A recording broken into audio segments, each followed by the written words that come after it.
Thank you అమ్మా. గొంతు బాగాలేదు, షార్ట్ గా మాట్లాడతా. ఇక్కడ 3500 ఓటింగ్ ఉందంటున్నారు. 2500 తెలుగుదేశం జనసేన కాంబినేషన్ పడుతుంది అంటున్నారు. అంటే ఇంకా 1000 మంది వైసీపీకి ఓటేస్తా అంటున్నారట్టుంది. అడుగుతున్నా, ఎందుకమ్మా ఎందుకేద్దాం అనుకుంటున్నారు మీరు? ఆ 1000 మంది మిగిలిపోయిన వాళ్ళు ఇక్కడ 24 కనిపిస్తా ఉన్నారు ఆ పక్కన కూర్చొని. పాపం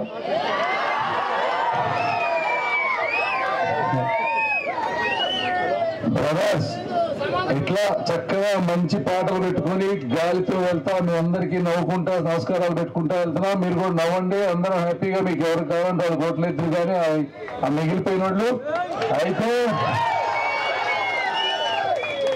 అయితే మీ ఓటు మునిగిపోతా ఉంది. ఈ రాష్ట్రంలో తెలుగుదేశం జనసేన బీజేపీ కాంబినేషన్ లో ఒక అద్భుతమైన మెజారిటీతో చంద్రబాబు నాయుడు గారు, పార్లమెంట్ గా నేను, ఇక్కడ రామాంజనేయులు గారు ముగ్గురు గెలవబోతా ఉన్నాం. మరి ఇలాంటి పరిస్థితుల్లో మీరు కూడా ఒకసారి ఆలోచించుకోవాలి. మురిగిపోయే ఓటు ఎందుకు అక్కడ వేసి ఉపయోగం ఏంటి? ఎందుకంటే మాకు తెలిసిపోతుంది ఎక్కడెక్కడ ఎవరు ఓట్లు వేశారనేది. మాకు కూడా ఏంటంటే మాకు ఎక్కువ ఓట్లు వేసిన వాళ్ళకే మంచి చేయాలనిపిస్తుంది కదా. ఫస్ట్ అందరికీ చేస్తాం, చేయమని కాదు, మనకు ఓట్లు వేసిన వాళ్ళకి ఎక్కువ అభిమానం ఉంటుంది కాబట్టి మీరు కూడా మాతో కలిసి వస్తే బాగుంటుంది. ఎందుకంటే మీకు ఎక్కడ న్యాయం జరిగింది? ఈరోజు గల్లీకి గంగాయి తీసుకొచ్చారు. మందు పేరుతో మిమ్మల్ని పూర్తిగా దోచుకున్నారు. తోపుడు బండ్ల మీద కూడా డిజిటల్ పేమెంట్స్ తీసుకొస్తున్నారు. మరి మందు దగ్గర ఎందుకు క్యాష్ తీసుకుంటారో మీరు అడగాలి. ఆ డబ్బులు ఆ నోట్ల కట్లకి ఎక్కడికి వెళ్తున్నాయి అనుకుంటున్నారు? తాడేపల్లి ఇంటికి వెళ్తున్నాయి. అది మీ డబ్బే. మీ డబ్బులు 60 రూపాయలు ఉండేది ఒకప్పుడు క్వార్టర్. గత 5 సంవత్సరాల్లో ద్రవ్యోల్బణ ఇన్ఫ్లేషన్ అంతా 5 to 6%. అంటే 60-100 రూపాయలు అవ్వాలి. మరి ఈ రోజు మీరు ఎంత పెడుతున్నారు? 200 పెడుతున్నారు. ఈ 200 రూపాయలు పెడుతుంటే అందులో 70-80 రూపాయలు జగన్మోహన్ రెడ్డి గారి ఇంటికి వెళ్తున్నాయి. ఆ డబ్బులు తీసుకొని ఇదిగో మేము నీతి నిజాయితీతో ప్రచారం చేస్తా ఉంటే 2-3 రోజుల నుంచి మ్యాటర్ అర్థమై తట్టుకోలేక ఫేక్ వీడియోస్ రిలీజ్ చేస్తున్నారు. ఫేక్ వీడియోస్, ఫేక్ ఆడియోస్ రెండు ఒకటే చెప్తా ఉన్నా. ఈసారి వినేవాళ్ళు, లైవ్ చూసేవాళ్ళు, ఆడియోస్, ఫేక్ ఆడియోస్ ఏమి మనుషులు లేని ఏమి కూడా మీరు నమ్మొద్దు. ఎందుకంటే ప్రజల డబ్బు అవినీతి సొమ్ము తీసుకొని ఫేక్ ఆడియోస్ అంటే ఎట్లా నిన్న కూడా చూస్తా ఉన్నా. లోకేష్ గారి మీద ఒక ఫేక్ వీడియో ప్రచారం చేశారు.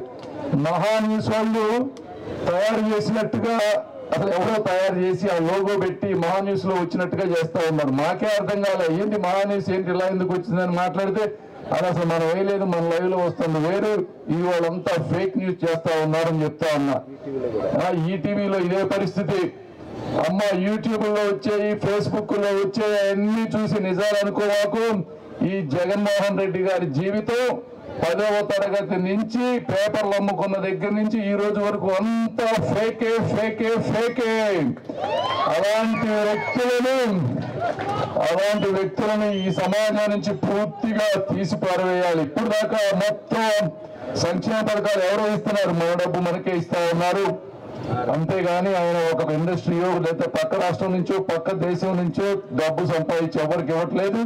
కొంతమందిని బాధి పన్నులు పెంచి మందు రూపంలో వెనక్కి తీసుకొని మీకు ఇస్తున్నారు తప్పించి ఆయన సొంత డబ్బు ఆయనే కాదు, ఏ ప్రభుత్వం కూడా ఎవరు సొంత డబ్బులు ఇవ్వరు. తెలుసుకోండి.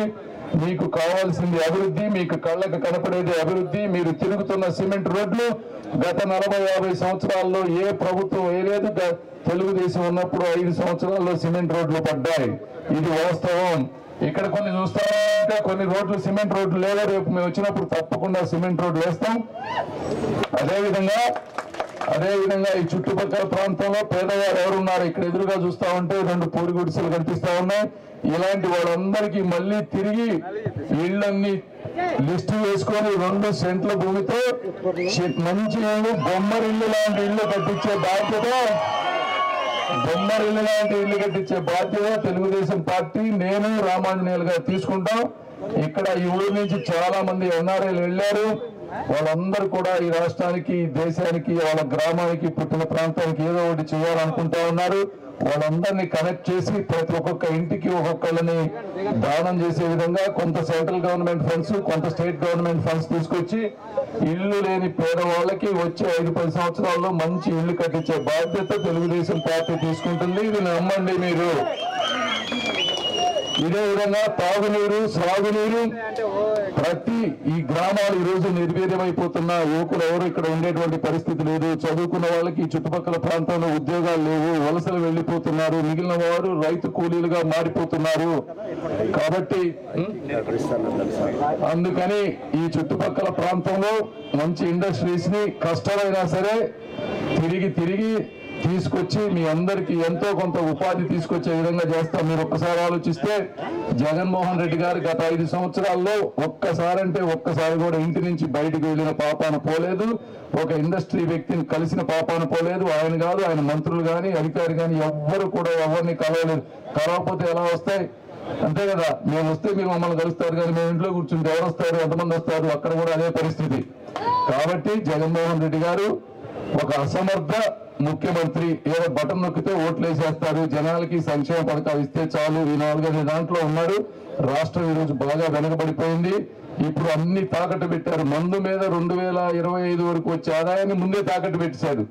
3 సార్లు మద్య నిషేధం చేసి కేవలం 5 స్టార్ హోటల్స్ కి మద్యాన్ని ఉంచుతారన్న వ్యక్తి 3-4 సార్లు రేట్లు పెంచి కొత్త బ్రాండ్లో 30 తీసుకొచ్చి ఇవన్నీ చేసి ఆ వచ్చే ఆదాయాన్ని తాకట్టు పెట్టారు. సెక్రటేరియట్ తాకట్టు పెట్టాడు. ఇంకేం లేవు తాకట్టు పెడతానికి. ఇంకా మన ఇళ్ల మీదకి, మన స్థలాల మీదకి, మన పొలాల మీదకి, మన షాపుల్లోకి వచ్చి వీటిని కూడా ల్యాండ్ గ్రాబింగ్ యాక్ట్ పేరులో ఆయన గుప్పెట్లో తీసుకొని కిరికిరి చేసి అధికారులతో పంచాయతీ పెట్టించుకోవాలంట మనం ఏదన్నా తేడా వస్తే.